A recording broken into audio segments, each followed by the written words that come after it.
Radio खिड़की, थोड़ी हवा ने दो, थोड़ी आवाजें।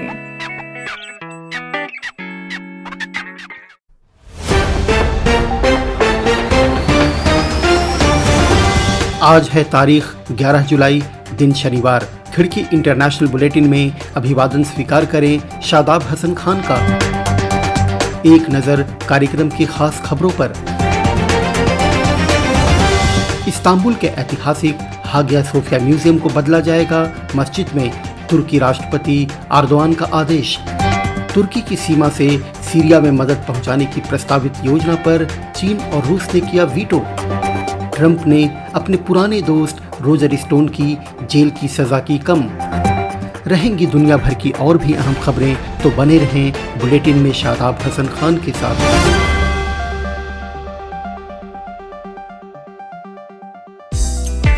आप सुन रहे हैं खिड़की इंटरनेशनल बुलेटिन, अंतर्राष्ट्रीय खबरों पर विश्वसनीय आवाजें। आइए शुरुआत करते हैं आज की पहली खबर से। तुर्की में एक बेहद अहम घटनाक्रम में राष्ट्रपति रिसेप तैयब अर्दोआन ने इस्तांबुल के ऐतिहासिक हागिया सोफिया म्यूजियम को दोबारा मस्जिद में बदलने का आदेश जारी कर दिया है। लगभग 1500 साल पुराने और यूनेस्को के विश्व धरोहरों में शामिल इस म्यूजियम को तुर्की की एक अदालत ने भी शुक्रवार को मस्जिद में बदलने का आदेश दिया था। मूल रूप से चर्च रहे इस म्यूजियम को मस्जिद में बदलने के आदेश ने अंतर्राष्ट्रीय स्तर पर भी काफ़ी हलचल मचाई है। इस घटनाक्रम पर आई वैश्विक प्रतिक्रियाओं और इससे जुड़े ऐतिहासिक पहलुओं को समेटती हुई एक रिपोर्ट सुनते हैं हमारे सहयोगी अभिनव श्रीवास्तव से।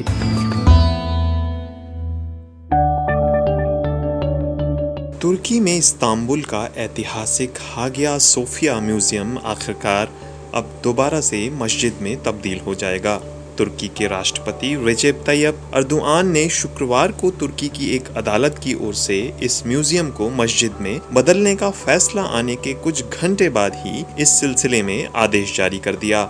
इसके साथ ही ये तय हो गया कि यूनेस्को की विश्व धरोहर में शामिल और मूल रूप से चर्च रही लगभग 1500 साल पुरानी ये इमारत अब म्यूजियम के बजाय धार्मिक स्थल कहलाएगी। गौरतलब है कि बीते शुक्रवार को तुर्की की एक अदालत ने साल 1934 में लिए गए कैबिनेट के उस फैसले को रद्द कर दिया था जिसके तहत हागिया सोफिया को म्यूजियम बनाया गया था। अदालत ने अपने फैसले में कहा था कि इस इमारत का इस्तेमाल धार्मिक स्थल के अलावा किसी भी दूसरे तरह से होना गैर कानूनी है। खुद राष्ट्रपति अर्दोआन भी इसे पिछले साल हुए चुनाव में मस्जिद में तब्दील करने की बात कह चुके थे। जानकार मान रहे हैं कि इस फैसले के जरिए उन्होंने अपनी घटती लोकप्रियता से ध्यान हटाने की एक निर्णायक कोशिश की है जिसके दूरगामी नतीजे होंगे। नोबेल पुरस्कार विजेता तुर्की के लेखक उरहान पामुक ने तो इस फैसले को आधुनिक तुर्की में धर्मनिरपेक्षता का अंत तक कह दिया है। उन्होंने कहा, सेंट सोफिया आधुनिक तुर्की की धर्मनिरपेक्षता की निशानी है। इसे दोबारा एक आम मस्जिद में तब्दील करना दुर्भाग्य से बाकी दुनिया से यह कहने जैसा है कि हम पश्चिम के साथ दोस्ताना रिश्ते नहीं चाहते। दुर्भाग्य से यह ऐसा है कि हम अब उस तरह से धर्मनिरपेक्ष रहना नहीं चाहते। जानकारों ने यह भी ध्यान दिलाया है कि इस फैसले से तुर्की के इस्लामिक और कट्टरपंथी दलों की ओर से लंबे समय से इस म्यूजियम को मस्जिद में बदलने की जा रही मांग पूरी हो गई है। हालांकि कुछ राजनीतिक दल इस फैसले का विरोध भी कर रहे हैं। चूंकि अपने लगभग 1500 साल पुराने इतिहास में यह इमारत चर्च से लेकर मस्जिद और फिर म्यूजियम भी रही, इसलिए इसे विभिन्न धार्मिक आस्थाओं का केंद्र माना जाता है। मूल रूप से 6ठी सदी में बाइजेंटाइन सम्राट जस्टिनियन की ओर से चर्च की तरह बनाई गई इस इमारत को साल 1453 में मस्जिद बनाया गया था। ऐसा इस्तांबुल शहर पर उस्मानिया सल्तनत के कब्जे की वजह से हुआ, लेकिन उस्मानिया सल्तनत के अंत के बाद मुस्तफा कमाल पाशा के शासन के दौरान इसे साल 1934 में म्यूजियम बनाने का फैसला लिया गया था। मौजूदा फैसले पर भी दुनिया भर के देशों ने अपनी अलग अलग प्रतिक्रियाएं दी हैं। संयुक्त राष्ट्र की सांस्कृतिक संस्था यूनेस्को ने इस फैसले को एक तरफा ढंग से और बिना किसी पूर्व बातचीत के लिए जाने पर खेद जताया है। ठीक इसी तरह की बात यूरोपीय संघ ने भी अपने बयान में कही है। अमेरिका के विदेश मंत्री माइक पोम्पियो ने यह कहते हुए इस फैसले पर सवाल उठाए हैं कि ये इमारत बहुत से धर्मों की आस्था का केंद्र रही है। वहीं ग्रीस के संस्कृति मंत्री ने इस फैसले को धार्मिक भावनाएं भड़काकर सियासी फायदा उठाने की कोशिश करार दिया है। इधर रूस के ऑर्थोडॉक्स चर्च ने कहा है कि इस फैसले ने दुनिया भर में क्रिश्चियन समुदाय के लाखों लाख लोगों की आवाज को नजरअंदाज किया है। दरअसल इस पूरे घटनाक्रम ने एक बार फिर ये सवाल खड़ा कर दिया है कि लंबे समय तक इतिहास के उतार और चढ़ाव को देख चुकी इमारतों का संरक्षण क्या किसी खास सियासी और राजनीतिक मकसद से किया जा सकता है। रिपोर्ट सुना रहे थे अभिनव श्रीवास्तव। तकरीबन 1500 साल पुरानी इस मशहूर इमारत हागिया सोफिया की कहानी और उसके इर्द गिर्द इतिहास में दर्ज धर्मों और राजनीति की पड़ताल करते हुए भारत के पहले प्रधानमंत्री और लेखक जवाहरलाल नेहरू ने एक बहुत महत्वपूर्ण आलेख लिखा था। यहाँ उस आलेख का एक अंश पढ़ रहे हैं हमारे सहयोगी रोहित जोशी। आजकल अखबारों में लाहौर की शहीदगंज मस्जिद की प्रतिदिन कुछ न कुछ चर्चा होती है। शहर में काफी खलबली मची हुई है।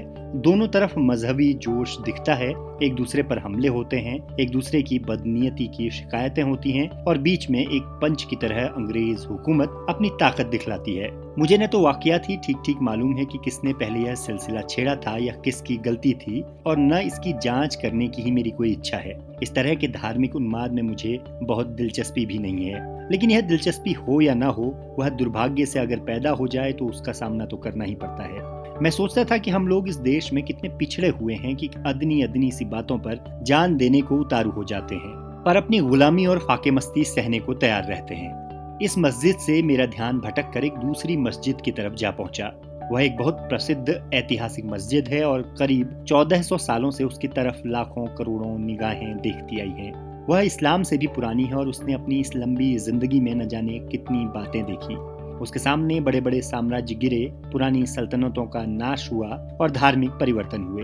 खामोशी से उसने यह सब कुछ देखा और हर क्रांति और बदलाव पर उसने अपनी भी पोशाक बदल ली। 1400 वर्षों के तूफानों को इस आलीशान इमारत ने बर्दाश्त किया। बारिश ने उसको धोया, हवा ने अपने बाजुओं से उसको रगड़ा, मिट्टी ने उसके बाज हिस्सों को ढका। बुजुर्गी और शान उसके एक एक पत्थर से टपकती है। मालूम होता है उसके रग रग और रेशे रेशे में दुनिया भर का तजुर्बा इस 1500 वर्ष ने भर दिया है। इतने लंबे जमाने तक प्रकृति के खेलों और तूफानों को बर्दाश्त करना कठिन था, लेकिन उससे भी अधिक कठिन था मनुष्यों की हिमाकतों और वहशतों को सहना। पर उसने सब कुछ सहा। उसके पत्थरों की खामोश निगाहों के सामने साम्राज्य खड़े हुए और गिरे, मजहब उठे और बैठे, बड़े से बड़े बादशाह, खूबसूरत औरतें, लायक से लायक आदमी चमके और फिर अपना रास्ता नाप कर गायब हो गए। इस तरह की वीरता उन पत्थरों ने देखी और देखी हर प्रकार की नीचता और कमीनापन। बड़े और छोटे, अच्छे और बुरे सब आए और चल बसे, लेकिन वे पत्थर अब भी कायम हैं। क्या सोचते होंगे वे पत्थर जब वे आज भी अपनी ऊंचाई से मनुष्यों को भीड़ों की तरह देखते होंगे। उनके बच्चों का खेल, उनके बड़ों की लड़ाई, फरेब और बेवकूफी। हजारों वर्षों में इन्होंने कितना कम सीखा। कितने दिन और लगेंगे इनको अक्ल और समझ आने में।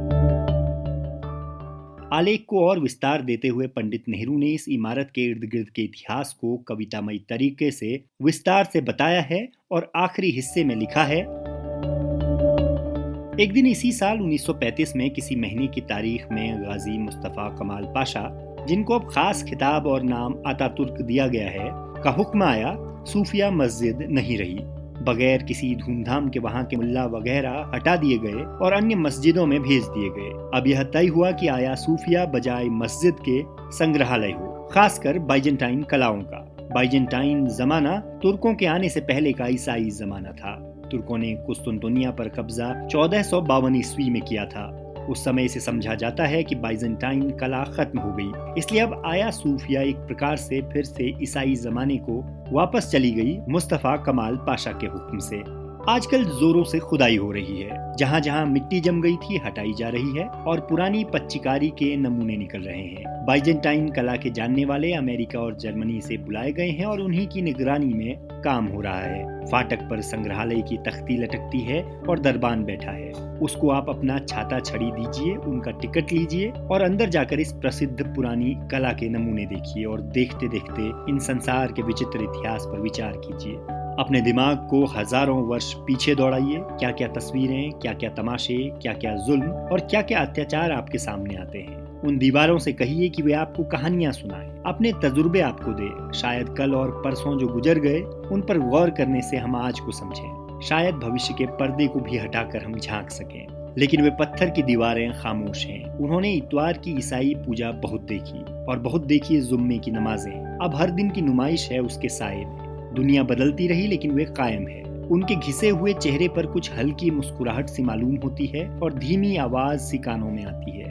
इंसान भी कितना बेवकूफ और जाहिल है कि वह हजारों वर्षों के तजुर्बे से नहीं सीखता और बार बार वही हिमाकतें करता है। यह जवाहरलाल नेहरू के एक महत्वपूर्ण आलेख का अंश था। पूरा आलेख आप हमारी वेबसाइट खिड़की.com के ओपिनियन कॉलम में पढ़ सकते हैं। यह कार्यक्रम आप खिड़की.com के साथ ही खिड़की के YouTube चैनल, फेसबुक पेज और व्हाट्सएप ग्रुप में भी सुन रहे हैं और मैं हूं शादाब हसन खान। संयुक्त राष्ट्र सुरक्षा परिषद के सदस्य देशों की ओर से तुर्की से सीरिया की 2 बॉर्डर क्रॉसिंग्स में मानवीय सहायता की अवधि को अगले 6 महीने तक बढ़ाने की आखिरी कोशिश के तौर पर लाए गए प्रस्ताव के खिलाफ रूस और चीन ने वीटो कर दिया है। रूस और चीन के अलावा सुरक्षा परिषद के 13 अन्य देशों ने जर्मनी और बेल्जियम की ओर से तैयार किए गए इस मसौदे के पक्ष में मतदान किया था। संयुक्त राष्ट्र की ओर से अब तक दी जा रही मानवीय सहायता की अवधि शुक्रवार को खत्म हो चुकी है।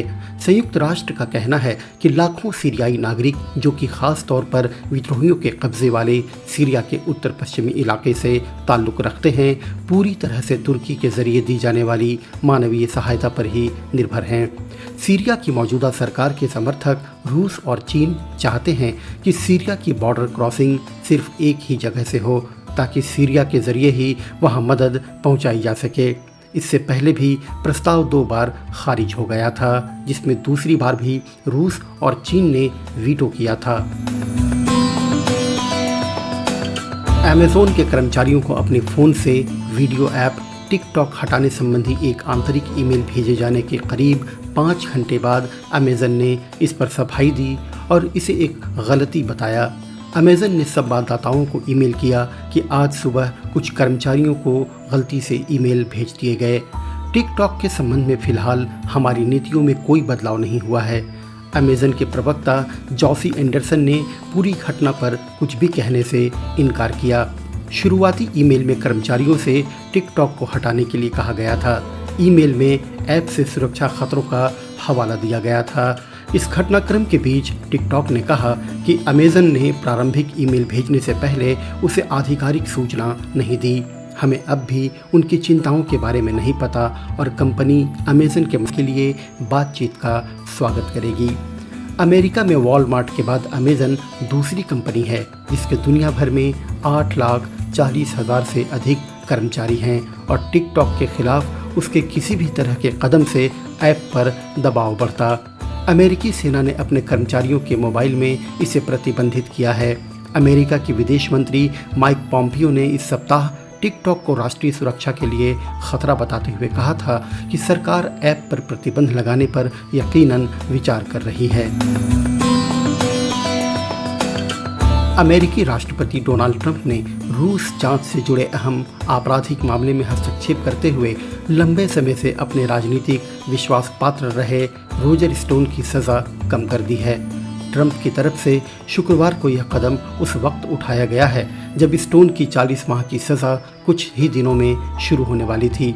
उन्हें यह सज़ा 2016 का चुनाव जीतने के लिए ट्रंप के अभियान की रूस के साथ मिलीभगत के आरोपों में हो रही संसद की जांच को बाधित करने और साक्ष्यों से छेड़छाड़ करने और कांग्रेस से झूठ बोलने के लिए सुनाई गई है।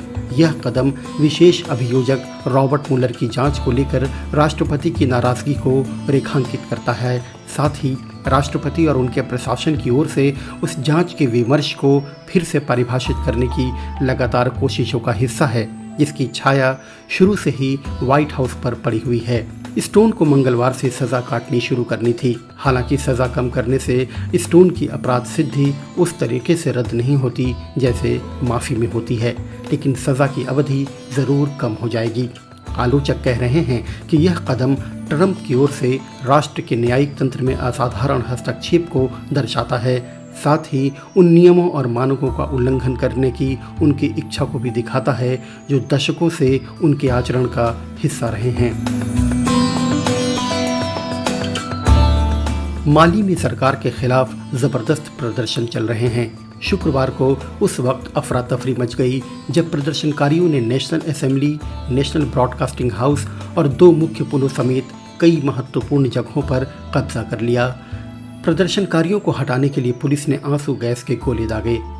राष्ट्रपति इब्राहिम बाउबाकर कीटा के खिलाफ विपक्षी गठबंधन की ओर से चलाया जा रहा पिछले 2 महीनों के भीतर यह तीसरा ऐसा बड़ा प्रदर्शन है। इसके चलते इस युद्धग्रस्त अफ्रीकी देश के राष्ट्रपति कीटा काफ़ी दबाव में हैं। प्रदर्शनकारी सरकार पर आरोप लगा रहे हैं कि वह देश की सुरक्षा और आर्थिक मोर्चे पर नाकाम रही है और साथ ही गहरे भ्रष्टाचार में डूबी हुई है। प्रदर्शनकारी इन आरोपों के साथ राष्ट्रपति कीटा से इस्तीफे की मांग कर रहे हैं। कीटा इसी सप्ताह अपने विरोधियों को खुश करने के लिए कुछ राजनीतिक सुधारों का प्रस्ताव लेकर आए थे, जो कि असफल रहा। हालांकि इसके बावजूद अब भी कीटा ने अपने राजनीतिक विपक्षियों की उस मांग को नहीं माना है जिसमें वे संसद को भंग करने और एक ट्रांजिशन सरकार बनाने की बात कर रहे हैं। सिंगापुर में सत्तासीन पीपुल्स एक्शन पार्टी ने कोविड-19 की महामारी के बीच शुक्रवार को हुए चुनाव में जीत हासिल की है, लेकिन विपक्षी दल ने काफ़ी अच्छा प्रदर्शन किया है, जिससे पीएपी का वोट शेयर कम हो गया है। 1965 में आज़ादी हासिल करने के बाद से लगातार सिंगापुर में पीएपी का शासन है। चुनाव के पहले ही उम्मीद जताई जा रही थी कि प्रधानमंत्री ली सिएन लुंग के नेतृत्व में पीएपी ही जीतेगी। बता दें कि लुंग अब रिटायर होने वाले हैं और संभवतः यह उनका आखिरी कार्यकाल होगा। संसद की 93 में से 83 सीटों पर पीएपी को जीत मिली है। वहीं भारतीय मूल के नेता प्रीतम सिंह के नेतृत्व वाली विपक्षी वर्कर्स पार्टी ने सेंगकोंग की जीआरसी समेत 10 सीटों पर जीत दर्ज की है। देश में पहली बार विपक्षी दल को इतनी सीटें मिली हैं। पीएपी का वोट शेयर 2015 के 70% से गिरकर 61% हो गया है। 2 पूर्व मंत्रियों समेत पीएपी के कई बड़े नेता चुनाव हार गए हैं। अब एक नज़र दुनिया भर में कोरोना संक्रमण की स्थिति पर। worldometers.info की वेबसाइट के अनुसार दुनिया भर में कोरोना संक्रमण की तादाद 1,26,39,695 पहुंच गई है। अब तक कुल मौतों का आंकड़ा 5,63,137 दर्ज किया गया है और 73,77,783 लोगों को सुरक्षित बचाया जा सका है। यहाँ बताए गए सारे आंकड़े worldometers.info से लिए गए हैं। तो दोस्तों, आज का यह इंटरनेशनल न्यूज़ बुलेटिन आपको कैसा लगा, इस बारे में ज़रूर कमेंट करें। आप जिस भी प्लेटफॉर्म पर खिड़की को सुन रहे हैं, लाइक और शेयर करना ना भूलें। खिड़की के यूट्यूब चैनल को भी सब्सक्राइब करें और बेल आइकन टैप कर लें ताकि हर अपडेट आपको मिलती रहे। अभी के लिए शादाब हसन खान को दीजिए इजाज़त। कल फिर होगी मुलाकात। आप जहां चाहें हमें सुन सकते हैं, खिड़की.com के साथ ही खिड़की के यूट्यूब चैनल और फेसबुक पेज पर भी। नमस्कार। रेडियो खिड़की, थोड़ी हवा ने दो, थोड़ी आवाजें।